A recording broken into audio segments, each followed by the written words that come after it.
Bom, vamos dar início a mais essa aula sobre o tema Staticom, esse condicionador de energia que, por vezes, é conectado a uma linha de transmissão, a fim de conferir a essa linha algumas qualidades, como regulação de tensão, capacidade da transmissão de energia aumentada e, sobretudo, aumento da margem de estabilidade. E assim que a gente vai começar a nossa aula, discutindo um pouquinho sobre os objetivos de se conectar um estático numa rede elétrica. E entre eles estão esses três objetivos que eu destaquei: a transmissão de energia em regime permanente aumentada, o perfil de tensão controlado ao longo da linha. Então a gente está falando de possibilidade no aumento da transmissão de energia, possibilidade de regulação da tensão ao longo da linha. E o maior objetivo de todos, eu diria, com respeito ao Staticom, que seria o aumento da margem de estabilidade de um sistema, ou seja, a possibilidade de, ao se conectar o Staticom em um determinado ponto da linha, essa linha de transmissão, ela aumentar ou ter aumentado a sua margem de estabilidade, ou seja, a área de estabilidade, a área estável, né, sob o ponto de vista da curva de operação dessa linha, ser aumentada com relação à área de instabilidade, a área instável. Okay? Então, o Staticom ele pode conferir essa característica a uma determinada linha de transmissão.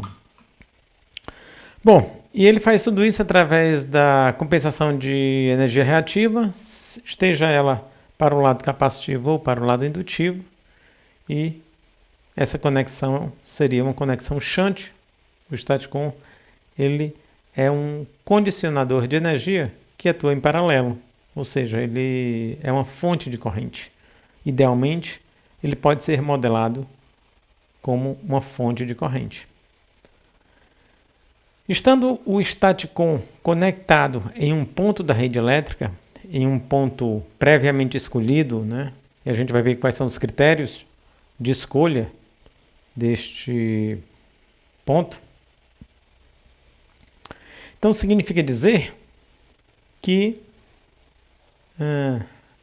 esse Staticom, ou essa linha de transmissão, melhor dizendo, ela terá o seu modelo, a sua modelagem matemática alterada, dado que agora a potência transmitida por unidade de tempo, ela pode ser dada por essa equação de P, que vocês estão vendo, e a potência reativa por esta nova equação de Q, que vocês também estão vendo nesse slide 3. A gente vai discutir como se chega a esses valores e quais são as premissas necessárias para que nós escolhamos o ponto adequado da linha para se instalar o Staticom.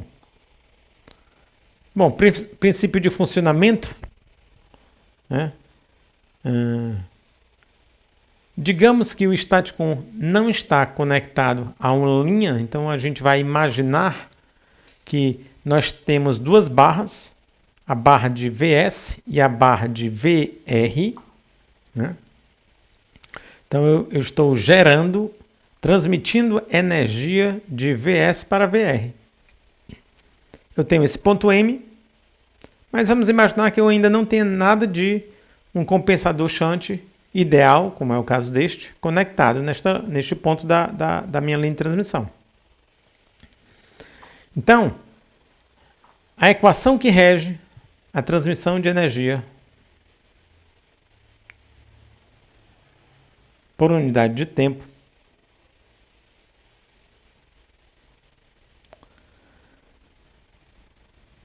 é esta que vocês estão vendo, P igual a V ao quadrado sobre X seno de delta. Ou seja, é o produto dos módulos das tensões das barras adjacentes dividido pela impedância entre essas barras multiplicado pelo seno do ângulo delta, o ângulo de abertura entre os fasores VS e VR. Mas uma vez que se insere um compensador shunt ideal em um determinado ponto da linha, nesse caso aqui o ponto M, então o novo rearranjo para o diagrama fasorial desse sistema, ele pode ser mostrado aqui nesta figura, onde nós temos fasor VS, o fasor VR, e nós temos agora o fasor VM, a tensão sintetizada nos terminais dessa nova fonte, que para nós será um staticon, mas aqui a gente ainda vai considerar como sendo um compensador shunt ideal, uma fonte ideal, mas que tem possibilidade de sintetizar tensão e corrente nos seus terminais. Então, se eu escolho adequadamente este ponto, de tal sorte que o meu fasor VM está totalmente sobre o eixo real, entre o fasor VM e o fasor VS eu tenho a metade do ângulo original, delta sobre 2, e entre o fasor VM e o fasor VR eu também tenho a metade do ângulo original, delta sobre 2, significa dizer que, uma vez que as correntes ISM e IMR são perpendiculares às quedas de tensões nas respectivas impedâncias de suas linhas, ou seja, IMR é perpendicular à queda de tensão sobre a impedância entre M e R, e o ISM é perpendicular à queda de tensão sobre a impedância entre M e S. Isso significa que o meu fasor corrente sintetizada pelo staticon, o IM, ele é totalmente perpendicular a VM. O que me confere ao staticon somente a possibilidade de controlar potência reativa. Ele não tem qualquer demanda de potência ativa. Ele não absorve potência ativa, não gera potência ativa, ele não consome nada. Aqui não existe demanda de ativo por parte dessa fonte ideal, por parte desse staticon, que por enquanto estamos considerando uma fonte ideal. Ok? Então, ele diz, a fonte ideal VM não deveria gerar ou absorver potência ativa, somente reativa em seus terminais. É este o caso. Tá? Isso aqui é o caso ideal. Mas se vocês observarem, e a gente voltar lá para a nossa equação da potência transmitida, agora com esse novo rearranjo, se formos analisar somente o lado esquerdo aqui, entre a barra M e a barra S, ou VS, nós teremos que a potência transmitida entre VS e VM, tá certo? Que será a mesma potência transmitida entre VM e VR, uma vez que não há qualquer absorção ou geração de ativo por parte desta fonte. Ou seja, toda a energia transmitida por esta linha SM passará através da linha MR. Perfeito? Então, essa nova potência será o produto dos módulos das tensões VS e VM, que eu estou considerando iguais. Estou considerando que todos os módulos das tensões são iguais. VS igual a VM igual a VR, que é igual a V. Então, os produtos dividido pela impedância entre essas duas barras, XL sobre 2, multiplicado pelo seno de delta sobre 2, que é o novo ângulo entre esses fasores. Muito bem. Isso terá consequências. Tá? Mas o caso ideal, pessoal, é este, onde esse ângulo delta, ele fica exatamente partido por 2 ao se introduzir, ao se conectar o StatCom.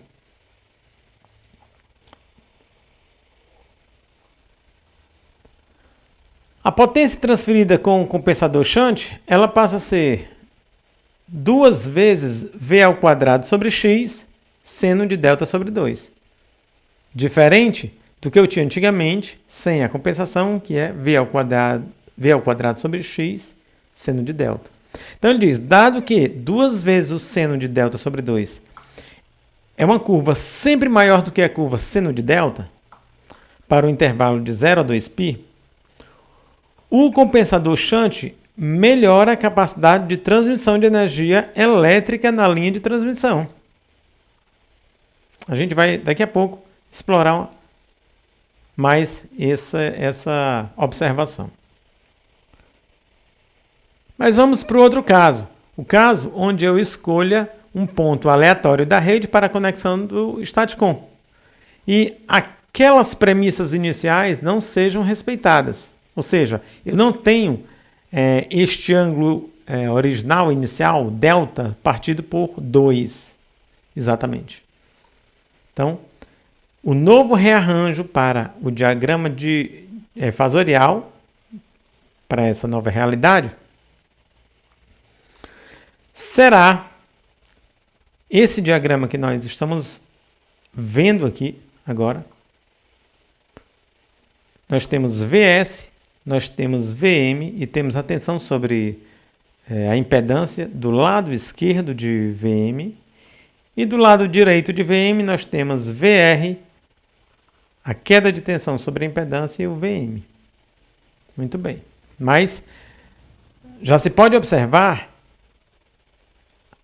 uma certa assimetria nesse diagrama fasorial. Se não, vejamos, olha só. Então nós temos aqui VS é igual a VM mais VXL sobre 2, aqui, para esse lado. Ou seja, VS é igual a VM sobre a tensão. VS é igual a VM mais a tensão sobre a impedância. Né? VS igual a VM mais a queda de tensão sobre esta impedância. Impedância é XL sobre 2. Muito bem. Para o outro lado, uma vez que o sentido da corrente não muda, a queda de tensão sobre a impedância XL sobre 2 do lado de VR, ela tem o mesmo sentido de VR. Então eu tenho que VM é igual a VR mais a queda de tensão sobre a impedância XL sobre 2 do lado de VR. Eu coloquei XL, eu deixei XL sobre 2 aqui, mas a gente viu que o StatCom ele foi colocado aleatoriamente, né? Então provavelmente nós não temos mais a divisão igualitária entre as impedâncias, tá? Muito bem. Bom, só para deixar claro isso aí. Então olha só, uma vez que a corrente através das impedâncias ela continua sendo sempre atrasada 90 graus com relação às quedas de tensões sobre estas impedâncias. Então, do lado de SM, nós teremos esse fasor de corrente, ISM. Do lado de MR, nós teremos esse fasor de corrente, IMR. Sempre 90 graus com a queda de tensão sobre as impedâncias. Porém, agora nós temos uma assimetria entre esses fasores, de tal sorte que a corrente resultante, a corrente IM sintetizada pelo StatCom, que pode ser uma corrente injetada na rede ou absorvida dela, tá certo? Ela não guarda mais os 90 graus com respeito à tensão VM, a tensão sintetizada pelo próprio StatCom. Então, não existe mais os 90 graus. Então, é um ângulo diferente de 90 graus. Se é um ângulo diferente de 90 graus, significa dizer que esta tensão esta corrente, digo melhor, a corrente M, ao longo, se eu fizer a decomposição dessa corrente ao longo do fasor VM, essa corrente terá uma componente ortogonal a VM, que é a parte reativa, e uma corrente alinhada com o VM, que pode estar em fase ou em contrafase, que será a parte ativa. Então, em outras palavras, se eu não escolher o ponto ideal da rede para a conexão do meu Staticom, esse Staticom necessariamente sintetizará não só potência reativa, como também potência ativa. E isto não é interessante. O Staticom ele deveria, em tese, trabalhar somente com reativo. Ou seja, toda a energia dele ele concentraria para reativo, para desempenhar adequadamente a sua função no sistema onde ele estará conectado.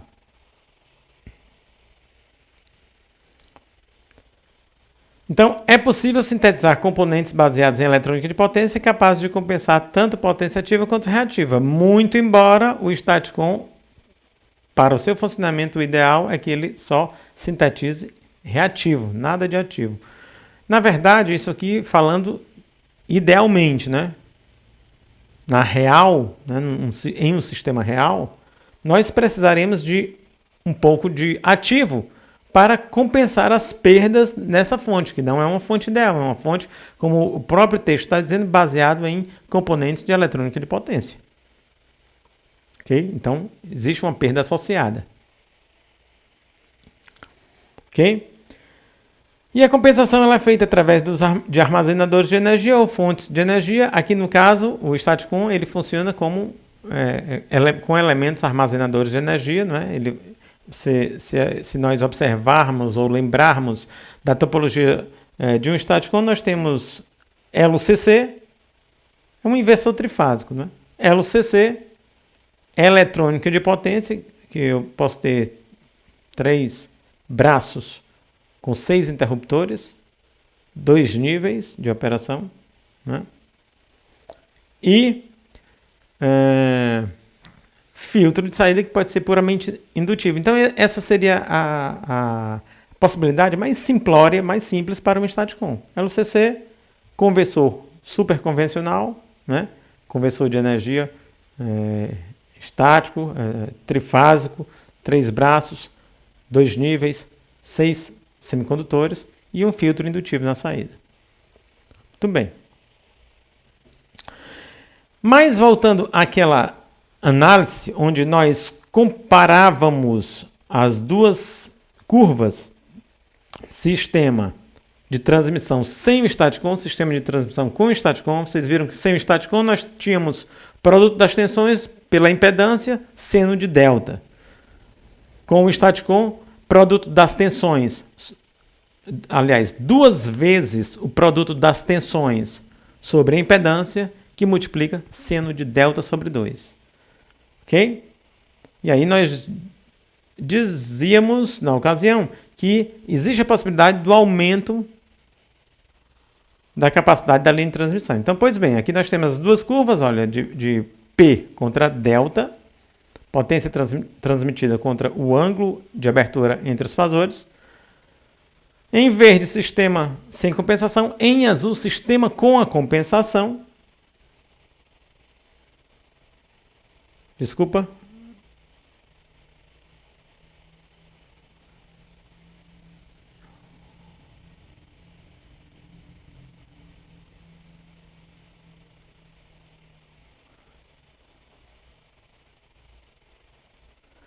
Pois bem, então agora a gente vai mostrar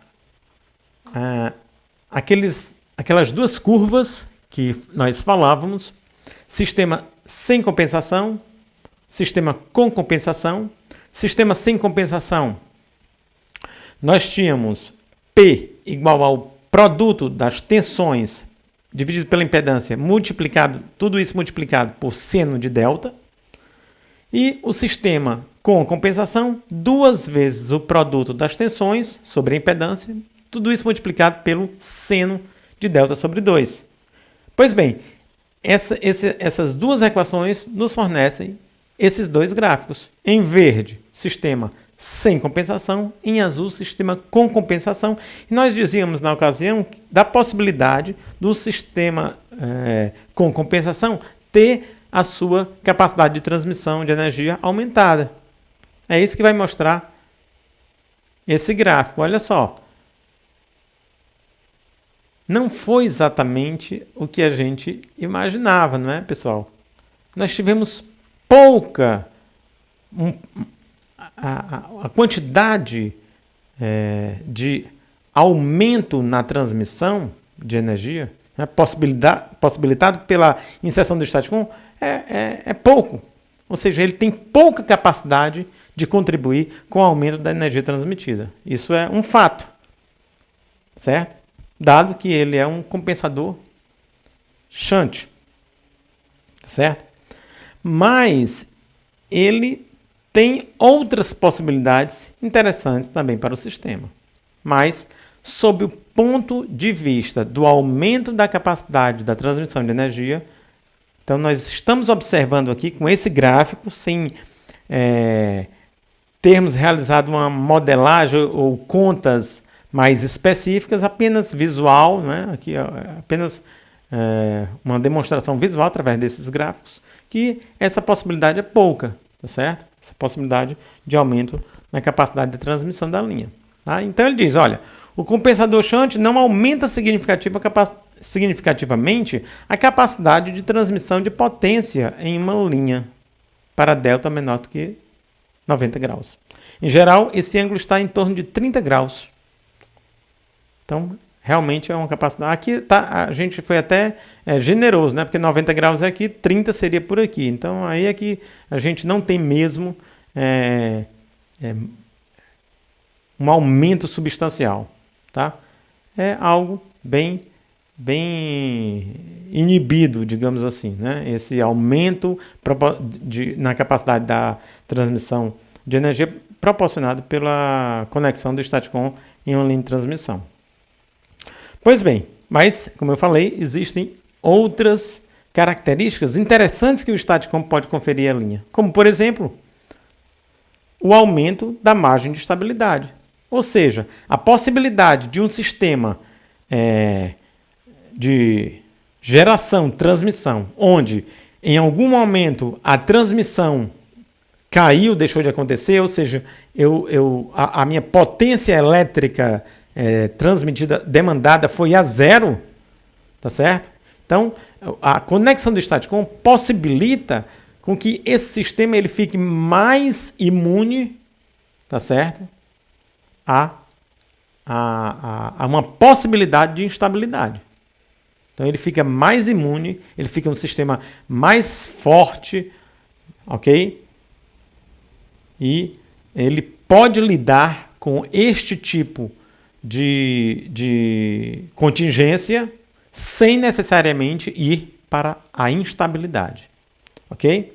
Ou seja, sem a perda do sincronismo. A gente vai falar também um pouquinho sobre isto no decorrer dessa aula. Então, vamos considerar que nós tenhamos um sistema de geração e transmissão, como esse que vocês estão vendo aqui, ok? Onde nós temos geração, que pode ser hidráulica.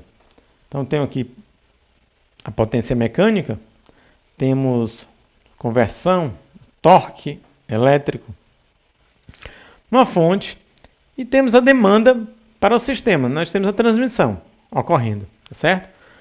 A nossa equação de toda a vida, ou seja, potência transmitida é igual ao produto das tensões dividido pela impedância vezes o seno do ângulo entre os fasores. A minha equação mecânica, certo? Diz que o momento vezes a aceleração é igual à diferença de torque mecânico e elétrico, ou, em outras palavras, a diferença das potências mecânica e elétrica dividido pela frequência angular. Muito bem. Olha só. se esta potência mecânica ela se iguala à potência elétrica, caso ideal, ok, pessoal? Estou até desprezando aqui as perdas. No caso real, nós sabemos que essa potência mecânica ela vai tender a ficar igual à potência elétrica, mais as perdas associadas a esse sistema. Ok? Mas, em outras palavras, se o saldo dessa potência aqui, dessa diferença de potência, é nulo, significa dizer que a aceleração é nula. Isso aqui é a aceleração do meu sistema. Isso aqui nada mais é do que a segunda lei de Newton aplicada para sistemas rotativos, né? Para sistemas lineares, né? Onde nós não temos rotação, o que nós teríamos era força igual a massa vezes aceleração, né? Resultante da força igual a massa vezes aceleração. Aqui a gente tem resultante do torque igual a momento de inércia vezes a aceleração. Muito bem. Então, se a aceleração é zero, provocado por esse saldo na potência que é nulo, então significa dizer que a velocidade angular é constante. Então, o nosso sistema está estável. Então, é assim que o nosso sistema de transmissão ele procura funcionar. Então, para analisar isso, a gente vai usar uma técnica chamada essa metodologia das áreas, né? Área de estabilidade, área de instabilidade, e vai ver, vai fazer uma análise. Quem é maior do que quem, tá certo? Se a área instável é maior, se a área estável é maior, dependendo aqui do que nós estamos analisando e avaliando. Tá? Mas a gente vai começar com esse exercício dessa maneira. Então, nós temos no eixo vertical a potência, eixo horizontal o ângulo delta. Vamos começar admitindo, o gráfico em azul é a potência mecânica, o gráfico em rosa é a potência elétrica. Vamos começar admitindo que as duas são iguais. Eu estou no ponto A, o sistema opera com um ângulo de abertura delta zero entre os fasores. Muito bem. Então ele diz, no instante t igual a t0, assumindo que o sistema está em equilíbrio, temos que a potência mecânica fornecida pela turbina, Pmec, é igual à potência elétrica transmitida pela linha, curva 1. E o sistema opera no ponto A, estável, com um ângulo de transmissão delta zero. Até aí, pessoal, tudo certo. Então, a partir de agora, a gente vai começar a bagunçar esse sistema. Então, eu digo, considerando que um defeito fosse a linha CA sair de operação, temos que o sistema passa, então, a operar na curva 2. Então, a curva 2 é essa daqui, ou seja, potência elétrica zero. Ok? Na nossa equação aqui, mecânica, se a potência elétrica vai a zero, eu só tenho potência mecânica. Então, esse saldo de potência já deixou de ser zero, já deixou de ser nulo, ou seja, eu tenho saldo de potência positivo, né? Potência mecânica positivo, saldo de potência positivo. A aceleração está presente no sistema. Se eu tenho aceleração no sistema, a velocidade angular vai disparar. Então, ela aumenta, ela cresce. Então, ele diz, olha, a potência elétrica transmitida pela linha é zero, conforme mostrado na figura acima, e a máquina tende a acelerar. A área A1 na figura representa a área de aceleração da máquina, ou seja, todos os pontos onde a potência mecânica é superior à potência elétrica, certo? Então, o sistema está acelerando e o delta está aumentando. Ele vai chegar a um valor crítico, a partir do qual o sistema vai para a instabilidade. Então, ele tá acelerando. Se ele chegar em um valor acima do valor crítico, ele vai perder o sincronismo. Muito bem. A proteção vai precisar entrar. Seguindo. Em t igual a t1, bem aqui, ó. Ponto B, A linha é reconectada e o sistema volta a operar na curva 1. Ele voltou a operar bem aqui na curva 1. Ó. Pá! Então, nesse instante, eu tenho uma potência elétrica maior do que a mecânica. Ele diz, olha, a área BCD, esta área aqui, BCD,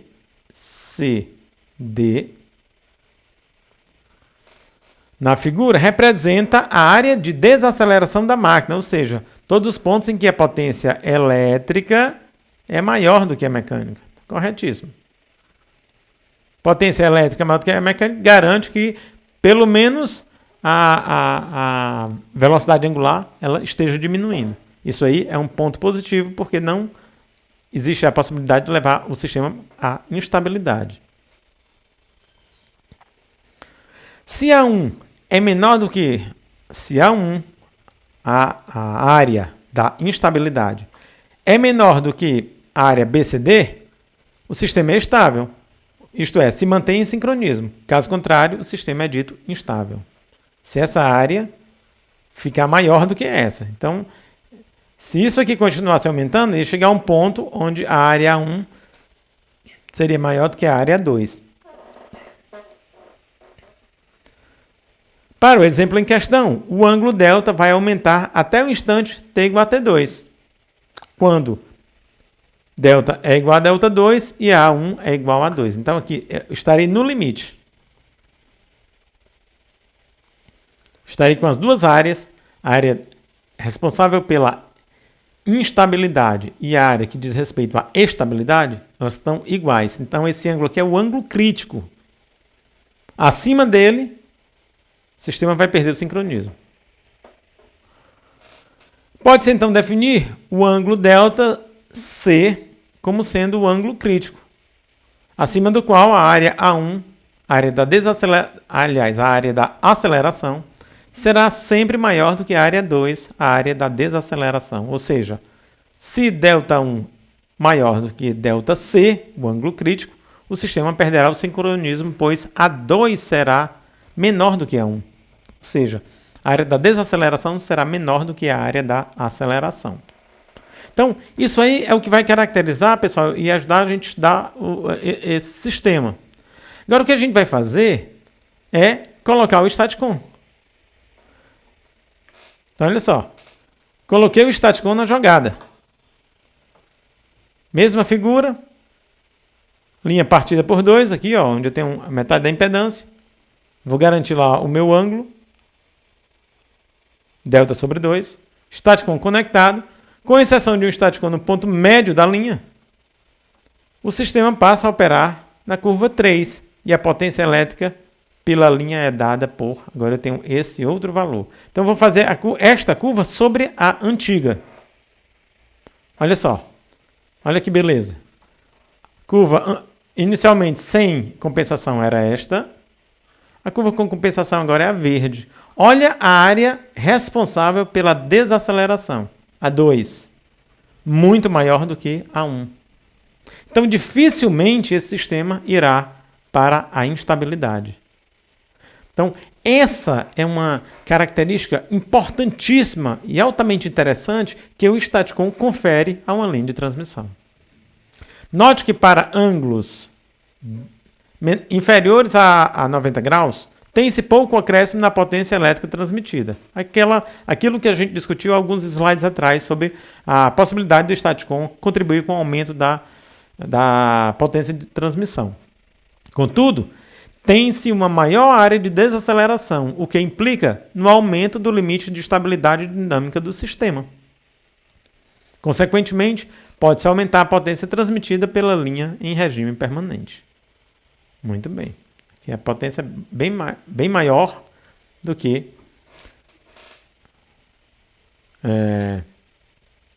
no primeiro caso, né? No caso onde nós teríamos. Aqui, você está aumentando a transmissão, certo? Pela nova curva, né? Essa área aqui é uma área de aumento de transmissão de energia. Enquanto que, se para um sistema não compensado, eu já estaria na região de decréscimo no valor da transmissão. Muito bem. Entendendo aqui um pouquinho sobre a potência transmitida, né? Como é que num sistema de transmissão a frequência varia, se ela varia com ativo, se varia com reativo, como é que a tensão em um determinado ponto varia, se varia com ativo, se varia com reativo. Então, para isso, a gente vai fazer um pouco de modelagem matemática. Então, temos aqui a potência total, parte ativa e parte reativa, justamente nesse ponto de conexão, VC multiplicado por IC conjugado, essa é a potência total, por definição. Tirei o valor do meu IC simplesmente com essa equação aqui das quedas de tensões, VG menos VC sobre XL igual a IC. Substituir o IC na equação de cima. Fiz os rearranjos, porque vai aparecer aqui os J's, senos e cossenos. Fiz os rearranjos e cheguei a esses valores aqui. Esse valor para ativo e esse valor aqui para reativo. Ok? Muito bem. Agora, a partir de agora, eu vou linearizar. Então, vou linearizar o ativo, ou seja, vou considerar o ângulo muito próximo de zero, ângulos pequenininhos. Para ângulos pequenininhos, o seno de delta é praticamente o próprio argumento. Então, aqui vai ficar só o argumento, só o delta. E para ângulos pequenininhos, o cosseno ele se aproxima de 1. Então, aqui tirou o cosseno, ficou só... Então, está tudo linearizado. Então, se vocês observarem, pessoal, olha só. A potência ativa, ela varia com a frequência. Então, se você tiver com grandes variações de ativo no sistema de transmissão, você varia a frequência do sistema. A frequência do sistema não tem jeito, ela vai balançar. Ao passo que se você tiver com grandes variações na potência reativa, você vai variar, a tensão, o módulo da tensão irá variar. Irá balançar, tá certo? Então, é isso que está sendo sintetizado aqui nesse texto. Tá? Para finalizar este slide, então a gente vai mostrar aqui todos os pontos de operação em que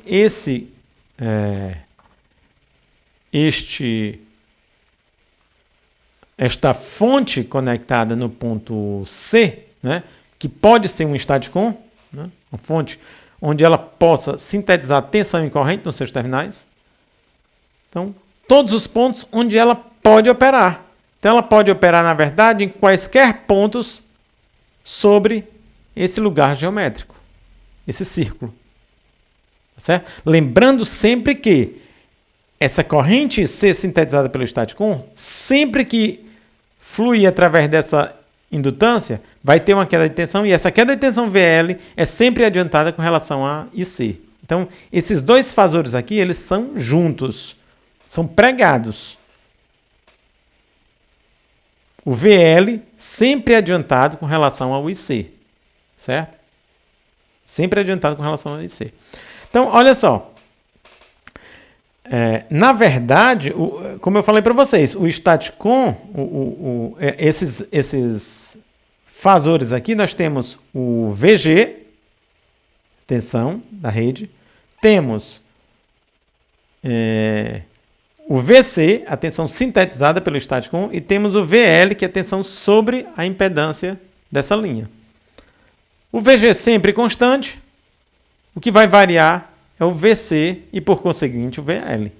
Então, o VC, ele mudando de posição ao longo desse círculo, ele vai mudando o VL e, consequentemente, o IC também. Perfeito? Bom, ele pode estar em quaisquer desses pontos. Porém, para o staticon, para o seu funcionamento ótimo, ele pode trabalhar em dois pontos. O primeiro ponto é aqui. Certo? O segundo ponto é aqui.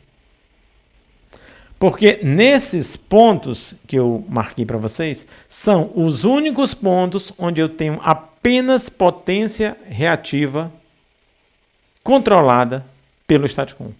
Potência reativa sintetizada pelo Staticon. De um lado capacitivo, do outro lado indutivo. Certo? Em todos os outros pontos, eu tenho ativo mais reativo. E não é interessante para o Staticon. É interessante para o Staticon trabalhar ou controlar somente reativo. Então, olha só. Primeiro ponto aqui. Ou seja, esse azulzinho aqui, ó, está nesse ponto aqui, ó. Tentei até fazer ele aqui. Então, ele somado com VL é igual a VG. Olha aí para onde é que está o IC. Esse IC é a corrente sintetizada pelo Staticon. O VC é a tensão sintetizada pelo Staticon. Então, IC está 90 graus atrasado com relação a VC. Significa dizer que o Staticon está operando como controlando reativo indutivo. Como se fosse o indutor. Ok? O outro ponto seria esse aqui. Então, ele está bem aqui agora, o azul. Bem aqui. Eu não desenhei por cima para não ficar com muita informação, senão a gente ia ter uma complicação, ia ficar tudo muito confuso. Mas o VG não muda. Agora o VC menos VL, ó, mudou o sentido da corrente, né? O VC menos o VL é igual a VG.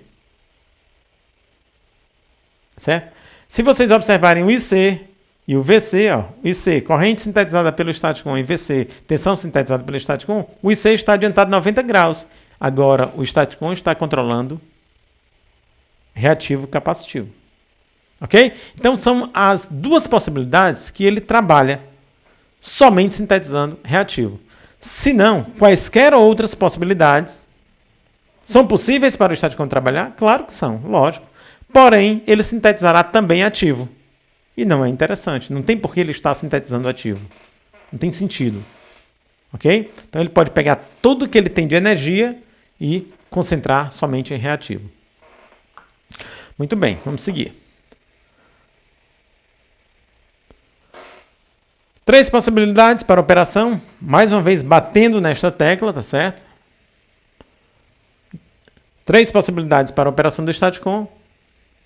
Primeira delas, a tensão do Staticon está em fase com a tensão da rede elétrica e ambas têm a mesma magnitude. Nesse caso, a corrente do Staticon é 0. Ele não está operando. Ele está sintetizando uma tensão de um lado que é igualzinha à tensão do outro lado. É o espelho da tensão sintetizada pela rede. Ele nem está operando. Muito bem. Segundo caso. A tensão Vs é um pouco maior do que Vi. A corrente IL, que é atrasada de 90 graus em relação a VL, neste caso também é atrasada 90 graus com respeito a Vs. Portanto, o Staticon está produzindo potência reativa indutiva. Olha só. VI e L. VI atrasado, aliás, IL atrasado com relação a VI. Reativo indutivo. Terceiro caso. Vs é um pouco menor do que Vi.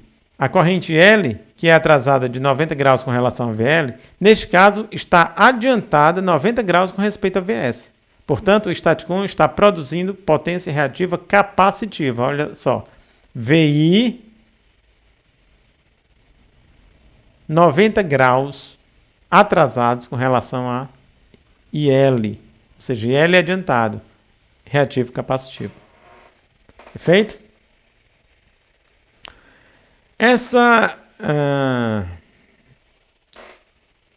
Esse slide também é mais do mesmo, tá? Ok? É mais para reforçar. É uma síntese dos últimos dois que nós vimos, tá?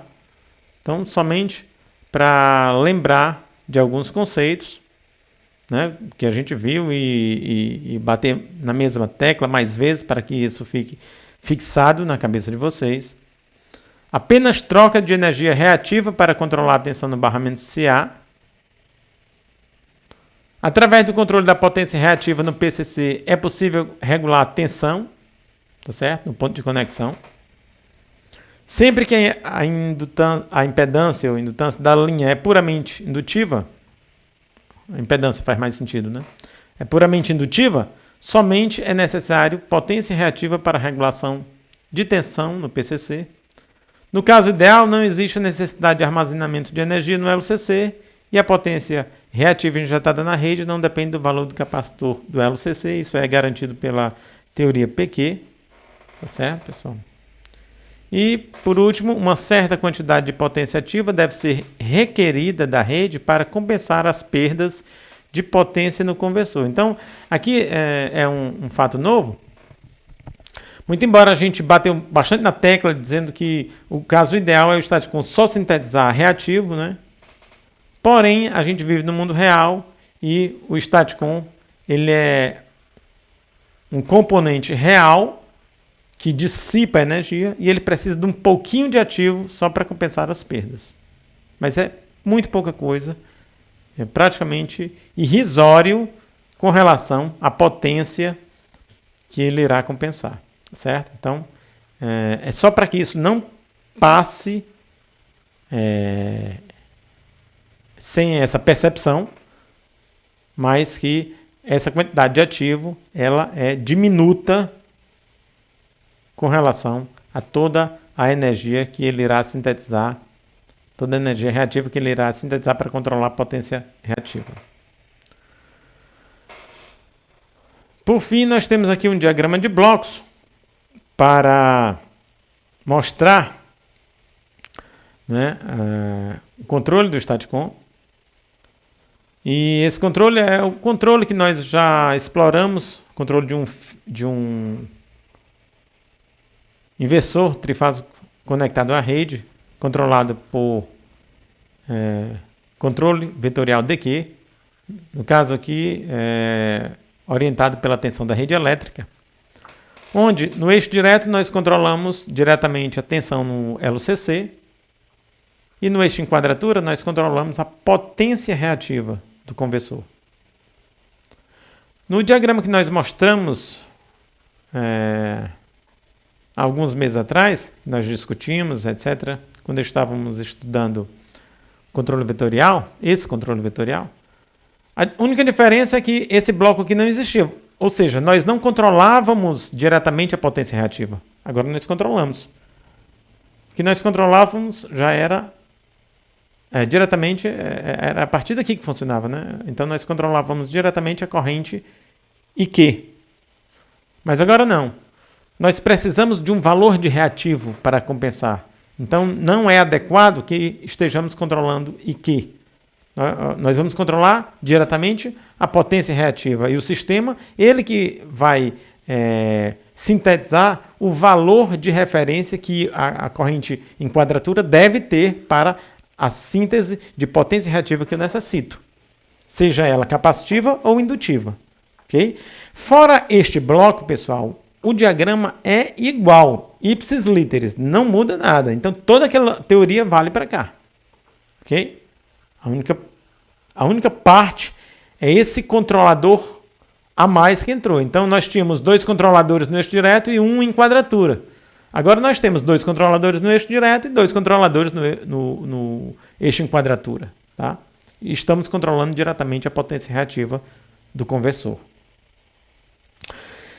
E para matar a curiosidade de vocês, aqui nós temos um Staticom chamado PCS6000, né, da ABB, e ele é um Staticom que pode controlar mais ou menos 12.5 MVAR, ou seja, ele controla 12.5 MVAR tanto para o lado indutivo, menos, quanto para o lado capacitivo, mais, com tensão de saída de aproximadamente 3 kV, né, e é uma estrutura onde nós temos aqui um gabinete com 6 portas, nós temos toda a parte de proteção, refrigeração, a inteligência eletrônica de potência, magnéticos, armazenadores, capacitores, tá certo? Aqui em cima parte de refrigeração, né? Inclusive. E é uma estrutura real, né? Então, essas estruturas, elas existem e são empregadas no sistema, pessoal. Bom, era isso que eu tinha para mostrar para vocês. Eu espero que vocês aproveitem bastante essa aula. Espero ter me feito entender da melhor forma possível, pessoal. Então, obrigado pela atenção e até a próxima.